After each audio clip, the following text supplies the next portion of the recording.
What is up, everybody? Welcome back to another edition of the Sheehan Show here on Sherdog.com. My name is Sean Sheehan. I'm absolutely delighted to be joined today by Bryan Lacey from Oktagon to look ahead to the really good Oktagon 66 card coming up here on February 1st over in Dusseldorf in Germany. And Bryan, I feel like we're going to have maybe a little bit of a mini recap of the Christmas period here before we get into that card, but I feel like every time I open up my my emails in the morning now, I'm getting one from old Scott Langdon over there with this fight has been announced, this event has been announced, and we had a great last year, and we'll recap a small bit of it, the last card for a second here, but God almighty, there's a lot coming up for Oktagon over the next couple of weeks and months, isn't there, to whet the appetite for the European MMA fan?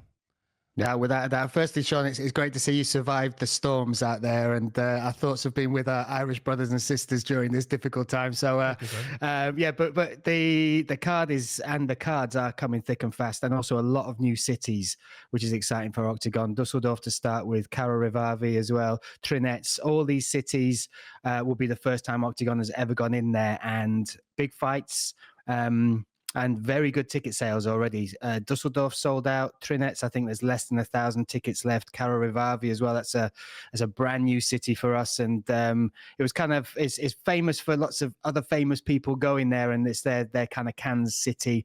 But the response from every single city that we're going to in terms of ticket sales has been phenomenal. So an exciting start for sure.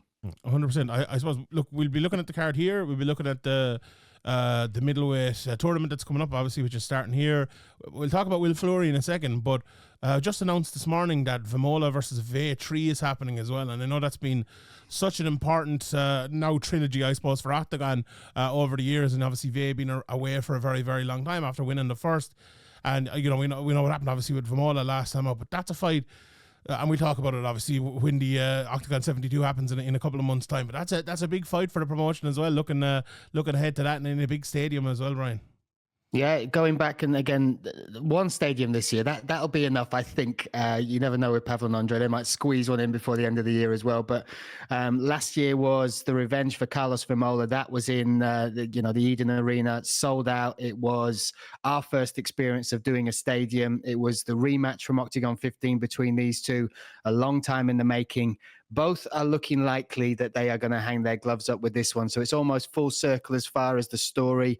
And when you look at the roots of Oktagon, Slovakia, Czech Republic, Attila Vey, the biggest star from Slovakia, first Bellator champion to come from that country. And then obviously Carlos Vemola, who's flown the flag for the Czech Republic in multiple promotions, including the UFC. And now he sort of spearheading the surge that has been Oktagon over the last sort of 5 years in Europe. This is it's one that people might look at and go, it might not mean much to the outsider not from Czech Republic, Slovakia, but for the promotion, for those countries, and particularly for those two fighters, it's extremely poignant. And the fact it's back in that stadium, it's a very exciting back setting for it. Yeah, and I think it's sometimes we're too, in MMA in general, we're too quick to write off trilogies. And I think the point you made there about this probably being the last fight of both of their careers, that makes so much sense. Like, I think it just makes so much sense, especially, I suppose, since Carlos Vemola passed the torch. And that's maybe a good segue to talk a little bit about Will Flurry here. Like, smooth, Sean. Look at that. Smooth. That's why I got fed the big bucks. They could be bigger. I'm going to have to shower after this podcast. That was greasy smooth. Jeez, man. God, that was beautiful. Oh, I don't know where to go after that. But Will Flurry, just I was thinking as well in the background there, you're talking about stadium shows.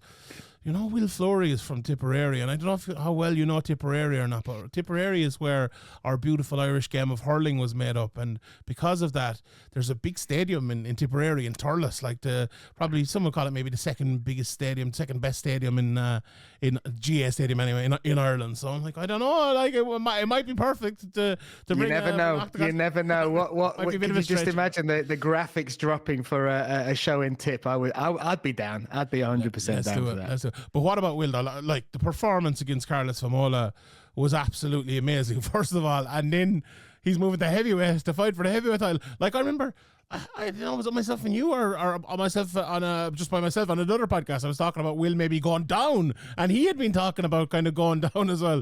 But the fact that he's gone up to heavyweight, okay, that's a secondary point. But the win against Vimola, first of all, on that card, and we'll talk about Paradis and Kate in a second. But Will Flurry, we teed it up well the last time we spoke. He could become a star for Oktagon. It felt like even before he won the title, he became the star for Oktagon. But now, like after winning the title, now going up as well. This is what stars are made of, really, isn't it, Brian? This is huge for Oktagon. It's how legacies are made, Sean. Yes. That's the thing. And he said it when he came in. He feels like this is his last chance to prove what all that work, all that sacrifice, the highs and lows of dedicating his body and physical health to this sport, as you know, and how good he is as well. He's training with UFC fighters, big Bellator stars, PFL fighters. He knows how good he is in that gym. He knows, it's the truth. Mixed martial arts, when you're doing it, you understand where your level lies. That's why, I think this year he's really grabbed it. And I said it on podcasts, and I put it out online as well. If he comes into Oktagon and within 12 months, he finishes DD Squaw, he does a highlight reel knockout in the biggest stadium show in Germany against Pavel Langer. He rips the title from Carlos Vimola and then dares to go up a weight. And this is all within 12 months of his debut, less than that, 10 months of his debut. If he claims that heavyweight belt, that will be the most impressive first year for any fighter that has ever come to this promotion, for sure. It's mad, even for Irish MMA as well. Like, he's looking at, he was probably, we have Paul Hughes, we have Ian Gary, obviously, last year. He's probably in the top three with them as the top Irish fighters at the moment, which says an awful lot considering the health of Irish MMA at the moment. But if he was to win the heavyweight belt, and probably going to go on and have another fight after that again. He is teasing going down. Like his weight cut after Pavel Langer, because I think it was pretty hard with the squaw one, because he had the travel back from Vegas. He struggled a bit on that. He had the broken thumb. I think mentally he was, wondering about how that fight would turn out. And there was a lot on the line with that. So the pressures you can't even imagine with that. But after the Pavel Langer one, he was like, I could cut more. He said, I don't feel unhealthy. He looked great. He talks a lot anyway, but he was very vocal. And I think he's got his eye on this, Tip Sport Game Changer tournament and 3 belts. Could you imagine 3 belts? I mean, he's got a big task with Todev, the big Bulgarian stroke German in front of him in Stuttgart. But if he claims that and then makes that daring move to drop not 1 but 2 weight classes, that's a big story. And what a turnaround from, the turmoil of where, the position he put himself in coming out of the PFL to now the position, again, he's put himself in with Oktagon. And you know what? I think, Will, the honesty that you see from him, like around that whole situation, even he was on one of the radio stations here a couple of weeks ago, and it was ridiculous. Like they did fair enough interview him and ask him all those questions. I've done that myself, and it's a tough interview to have, obviously after the failed drug test and all. But like sometimes, like, to be put under that sort of pressure and to kind of come through it and revive your career in the way he does, I think you have to give him credit for that. And like going up to heavyweight now as well, it's just crazy. But I think at his age, at this stage of his career, he's always been a guy who's like, I'll do it, I'll do whatever, and he's just proven it now. So we'll talk more about that, obviously, when it comes up in when is it here? I'm looking at March 8th, so not that far away. Not far away at all. I'd be remiss not to touch on Lawson Keita against Paradisa. Like, I remember before that talking to you and doing the bench show, I watched back the first fight and I was thinking, Paradisa, a few adjustments here, and maybe he can turn this around and get the win. And I think I gave him as one of my betting picks, but I was sorely mistaken. I think the adjustments Keita has made, not just for this fight, but in his game, 16-1 now, and it was an injury, wasn't it? The one, yeah, so, broke his leg, shattered his leg, yeah, when he checked a kick. It's hard not to say that Lawson Keita isn't one of the best fighters in the world at the moment, and this just proves it, because Paradisa is no joke. Like, what a win and what a start to have for Oktagon as well in Keita. It's something special, and the way he represents himself, and again, his journey is crazy when you think about when he started. He debuted against Karo Rishavi.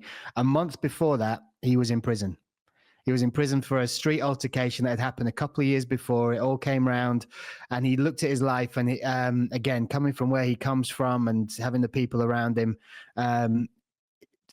he basically said, I've got one chance to turn my life around. And that was the fight after. So he fought Rishavi, steamrolled him. If you want to go back and watch somebody just blitz another human being, that debut was one of the most emphatic we've ever had. And then since then, he has just got better and better. He's proved and backed up everything that he said. And talent-wise, it's hard to see anybody keeping up with him on the European scene. And like you talk globally, there's so many fantastic matchups that I believe that, he would be my favorite now. I made the mistake. I think it was the Legursky fight. I just thought Legursky was too big. He's hard to beat. He's kind of, he knows how to stifle a game to get the victory as well. He's a good finisher, but he knows how to impose himself. And I backed Legursky on that, and I made that mistake. And then when we looked at Paradisa and the rise he had, the 8-fight win streak, what he'd done all the way through the tournament, how good he looked, the confidence level on top of that, moving to Ankos MMA, training with the likes of Jon Serdu, doing all the stuff that he was doing, really doing this sport right. I was like, I think I'm going to go with Paradisa on this. And my jaw was on the floor at the performance, the confidence, the execution that he delivered against Ronnie Paradisa. So, I think we're lucky to have him. I think he is now being recognized, as he rightly should, globally, as his talent. But what a year that is, to step up in weight from featherweight champion to step back up to lightweight, to take on all those monsters, and then to leave and win in that way was, fighter of the year without a doubt for me. 100%. And I think for Caho as well, he puts himself in a great position because, you said you're lucky to have him, and I think a lot of promotions would be very, very lucky to have him. So he's probably going to get paid an awful lot over the next few years, which is... he deserves it though, right? That's it. You earn it. You put yourself in those positions, and those performances are undeniable. Sometimes, I used to see little bits, and it definitely stopped over the last 12 months. But the year before that, people would look at the fighters he was going against, and maybe there'd be excuses for them, not praise for his performances. But that's universally, I think people now reckon just how good he is, and he got. I don't know if you saw it on social media, but the Guinea, the African country he sort of comes from, his heritage is from, they recognized him as well. They brought him to the ambassador brought him into the state, and they did a video. They did it live on TV. He brought all of his belts there, and those little moments that you can't take for granted as a fan, and you definitely know it's left a mark for him as a fighter. And again, from that journey, 1 month before he joined Oktagon, sitting in a prison cell, mum crying to him on the phone, one chance to change your life, and look at what he's done. Plus, he does have the Oktagon lightweight belt now as well, doesn't he? Paradisa put it up for grabs. He didn't need to. Yeah. Greedy. We got Flurry looking for 2 belts. Cater's got 2. I might go for one, Sean. Very good. We might not. So that was the end of the lightweight tournament, and the middleweight tournament starts at Oktagon 6. Look, another great transition there. I saw you talking about it online. I saw a few people actually talking about it. Having obviously watched a good bit of Oktagon over the last year or so, and talking to yourself about it, to see a number of the fighters we've spoken about kind of pop up here. Like the lightweight tournaments are always going to be great. We know that. For middleweight and for higher up, it's going to be a bit tougher. But I feel like this. I have a favourite coming in here, and I think a lot of people might know that your guy Panz is one of my favourites. I just think he's brilliant. But overall, this tournament is really special. It kicks off here at the weekend. How much are you looking forward to this? They've really put some good names into this. It's going to be exciting. Yeah, every year it's been something special. It's delivered something different. So the first year was welterweights, and we had these. And again, it was the first time we'd done it. So it was a new experience for Oktagon, new experience for Oktagon fans. And what it gave us were these crazy moments, like the double knockdown between Bojan Veličković and Jon Serdu.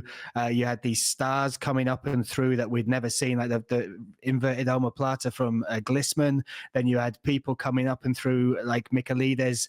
But then to see Bojan Veličković, what I would class as one of our fighters, work their way through, perhaps certainly wasn't one of the favorites when it began, to work his way and to earn that victory off the back of all he'd been through in the last couple of years. That was special. The lightweights, they were so technical. The bouts were special. We had the unique backdrops of stadiums as well to add to that. But then you bring the middleweights, and we had them at the press conference for Oktagon Time, and you look at these guys, and they're massive. They're so you look, and it adds a whole different dynamic, because that finish rate, that, the intensity of the fights, the damage they might have to take. We've not really had to use the reserve fights in the 2 years we've had them. We put fights under the card to make sure that the Tip Sport Game Changer fights stay in some way on the card, and we've not really had to lean into them at all. But for this one, the dynamic of these huge human beings going at it, the quality we've got. You look at the finish rates for each of these fighters as well, from Mazouk to Panz to Engizek. It's exciting for me, because I think middleweight, just by its nature, is going to bring some spectacular moments and finishes. 100%. Let's talk about the main event. Kareem Engizek against Anthony Salamon. I'm looking at the records here in Sherdog. Engizek hasn't lost in 11 years. His opponent Salamoni has lost 2 fights in 13 years. This is going to be an interesting tough fight. Like, looking back at him, you look at Salamoni, he's like, I've known him for a long time. I fought Will Flurry a good few years ago and stuff, and like, he's your classic kind of powerful fighter, loves to get the fight to the ground, vicious ground and pound. Like, I think if his big issue in a fight against Will was he loves putting people against the cage, pulling them down. And when he's not maybe as strong or as athletic as an opponent, that's when he struggles. But when he can do that, he's really good. Like, he's lovely front kicks as well. Defensively, maybe I think Engizek might be looking at that. And, Engizek himself, he's always moving light on the feet. Vicious power, lovely counters, his jab is always on show, and, lovely high kicks as well.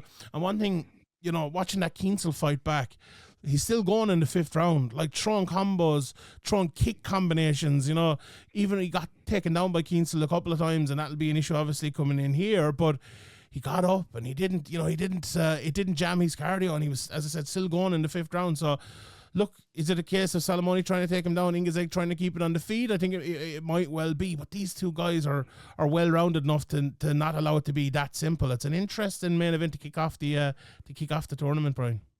Yeah, and Engizek, I don't think he's fought in Dusseldorf for a long time, and this is his home city. UFD gym representative, our middleweight champion as well. Like you said, he earned that belt, beating Kinsella. And it's one thing, beating Kinsella, but the way he, made him like a rabbit in the headlights. It felt like with the experience of Kinsella around the world, you look at who he's fought and the positions he's been in, the comebacks he's made, even the way he claimed the belt, has defended the belts against the likes of Piotr Wawrzyniak. He was losing 2 rounds and then he found a way to win. For Kareem to make him look, and I won't say ordinary, but, almost bedazzled about what was in front of him, and no real answer to the puzzle that was Engizek on that night. That says a lot to me about his quality. Salamone is undefeated at middleweight. He made the move up in weight class, as did Will Flurry, as did Caho. It seems a similar story where they were basically told, you can enter these tournaments, but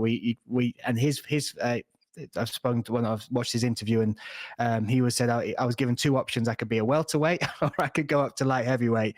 And he said, there's no way I can make welterweight. So that's why he went up. So those 2 losses are out of his weight class. You look at him at middleweight, he is a serious problem. He's represented France in wrestling. He's won multiple medals. And for me, people might underestimate him. The other fact is he's now part of Lozan Keita's camp. So he's moved to be side by side with somebody who's been through this process. And that Lamro Fight Club in Belgium, it's only small, but they are churning out some real talent. And I think, Engizek, he did extremely well against Kinsella, stopping those takedowns. That was over 5 rounds. Salamoni's got 3 rounds against him, and he's going to bring that pressure, and it will be that. Can Kareem keep it on the feet, and can Salamone get it to the ground? But what a fight for the main event. Yeah, and as you mentioned, like, he lost to Will Flurry, but the other guy he lost is Jacob Indo. He was the champion over in PFL Europe. Yep. He was in the season last year and acquitted himself pretty well there. So there's, never lost anyone who isn't world level, I would say. So this is a really, really interesting fight, and I'm looking forward to seeing how it goes. The other middleweight matchup on this is Matty Panz against David Zada, and as I said earlier on, Matty, I just love his style. You know, obviously former kickboxer coming over southpaw with his lovely jab, like 3 finishes in his last 3 fights after the Dana White Contender Series try. But like he's just improved so much since then. His takedown defense, like I've written in my notes here, like the takedown defense is good now. You know, he's very good, and you know, he kind of fights like this crouched down style sometimes, and then it kind of increases his reach advantage, which is already really good. Like he's a really good combination boxer, and you know, basically KO Dos Santos with that jab as well, which was an absolutely beautiful shot.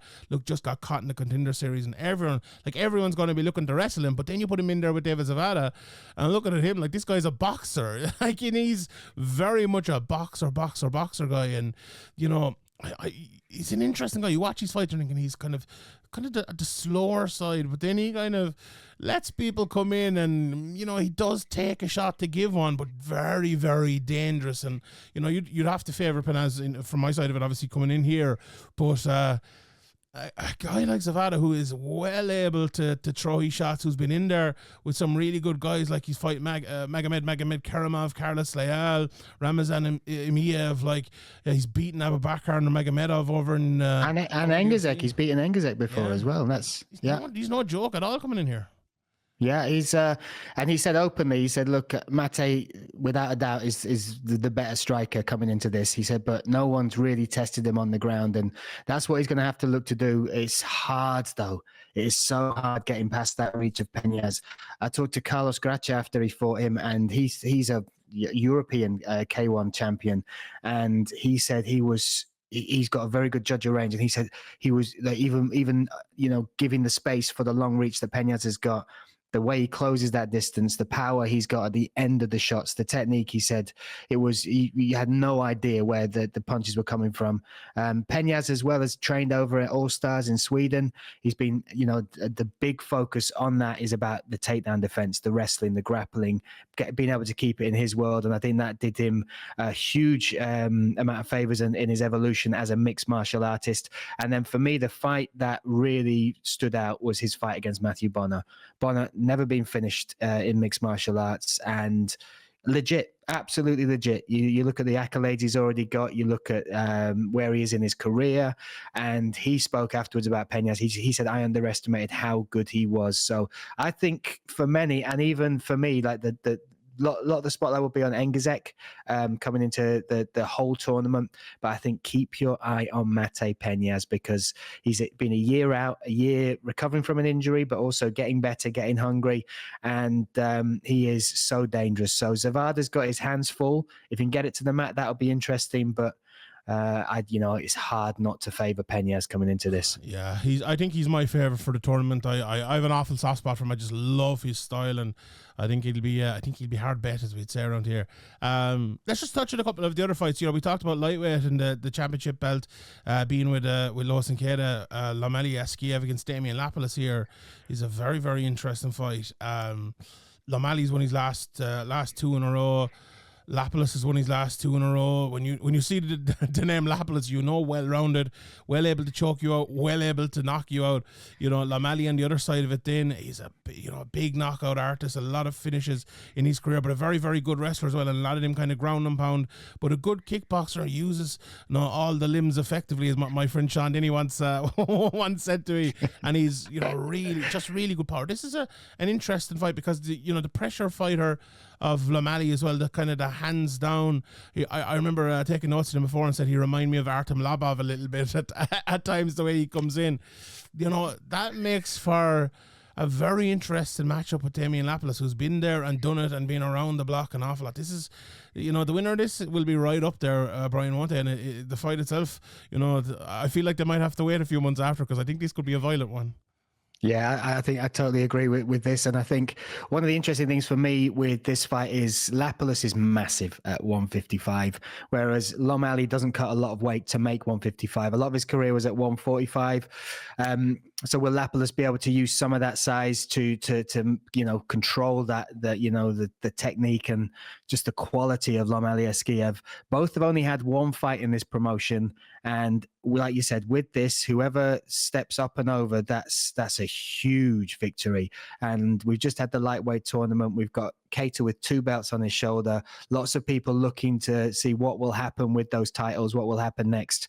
So yeah, this is one that there's 2 fights on this card that are under the tournament that I'm excited about. That's one of them, and the other one is the Denis Ilbai versus Vlado Lengal as well. 2 world-class boxers going toe-to-toe. It's in mixed martial arts. So I feel these 2, they will be my pick for what could steal, not just most violent, but maybe one of the fights of the year for us as well. 100%, and I'm glad you mentioned that one, because one of the other ones I wanted to mention as well was Mattias Caho against Shida Akipa. Both guys who've been again around, maybe not around a whole lot of time. He's only 9 fights in is Akipa, but the guys he's fought. You mentioned Mattias Legursky earlier on. He's been in there with Nicholas Stoltz, Legursky twice actually. This guy is an interesting guy to keep an eye on. He fought in Glory as well, didn't he? He's a very good kickboxer with vicious body shots. Watch him at one of his fights. It's like just massive power. The takedown defense might be an issue, but he's fighting Mattias Caho, who's also a former kickboxer, and obviously his biggest threat is in the striking. A lot of KOs on him as well. We're expecting a bit of a kickboxing match in the cage here, Ryan, are we? Yeah, I think it's going to be a battle of styles. Like Caho is primarily Muay Thai. You look back at his accolades, he's got multiple belts over Thai boxing. I think it's something like 62 bouts. He's only lost 12 times in Muay Thai. And then you look at Chiada Kipper, like you said, that kickboxing pedigree. I think it's just a beautiful bit of matchmaking. It's like it's one of these things where you're not trying to find out the weakness of the fighters. You're really trying to play into both fighters' strengths.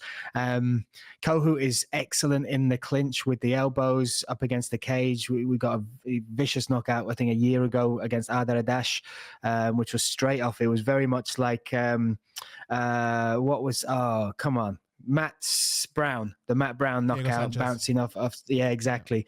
Very similar to that. And then Chiada Kipper, he's got an amazing story. His nickname's The Punisher. And I don't know if you know much about his background, but very heavily bullied when he moved to Germany. He comes from Kurdistan. And him and his brother were extremely, persecuted, and they struggled. He got into martial arts, and he made a point he made a point of going round, and it's almost like a Liam Neeson film, this, but he found every single person that bullied him or his brother, and he said, I punished them. That's why they gave me the nickname. So he's very he's very pro martial arts, very anti-bullying, and just a unique guy. Like when you hear that story, you think it's kind of crazy, but when you speak to him, you can tell that he's found his place in this world, and I'm glad he's doing it in a cage now for sure. 100%. Brian, appreciate the time. Just anything else on the card you want to mention? There's a lot of, I suppose, younger up and coming, newer fighters on this card as well, which is good. I like to see that from especially the European promotions, kind of to promote the next guys in a year's time or in 2 years' time. These guys could be topping the cards. Is there anyone you think kind of stands out there that we should be looking for? There's only one, then that's I wouldn't say only one, but there's one that I think fits this show nicely. Daniel Salia versus Rafael Frederico. Frederico, obviously with the SBG link, he is very unique. He's making his debut 5-0. He's fun online as well. If you've seen, he does these challenges where he goes to a beach and tries to get somebody to submit him for $100. Or if you haven't seen it, I have seen that. I didn't realize that was him. That's interesting. That's it. So he does that. There's 2 guys. There's one guy who wrestles, and he's obviously a black belt in jiu-jitsu, and he says, if you can submit me. But there was one funny one, a Senegalese guy, like a 185 was, I've never done jiu-jitsu, but I can wrestle. So they did a takedown thing, and the Senegalese guy pile drived him into the sand. Jesus. And fair play to Frederico, he put it up online. But I think he's one to watch. And again, looking at European talent, I think that's great. And he's going against Daniel Salia, who's another UFD representative, kickboxing background. His brother Zoran is also on the card. But I think that could be a very fun fight. And it's a great debut for Rafael Frederico to join us. 100%, Brian. Thank you very much for joining me. If you want to check out the card, it's on Oktagon TV over there. You'll be able to watch it there and check out the Oktagon Twitter and all. They were giving out to me before saying that I was saying we don't see enough videos from Oktagon. They're like, oh, well, follow us and you'll see even more. So everyone go over and follow and you'll see all the great Oktagon stuff over there. I'll tell you what, it was a great year last year for Oktagon. And what we're looking at coming up here, I think it might even be a better year. And all in all, I think 2025 for MMA in general, it started so well. I genuinely think we've 2 fights this year that were better than any fight last year. So 2025, yeah, great year for all we need now is a stadium show in Tipperary, and that's 2025 completed. Turles, Oktagon Turles 2025. Let's do it. Right, thank you very much for your time. Thank you to everybody for tuning in. Appreciate you. And we'll see you all next time. Good luck.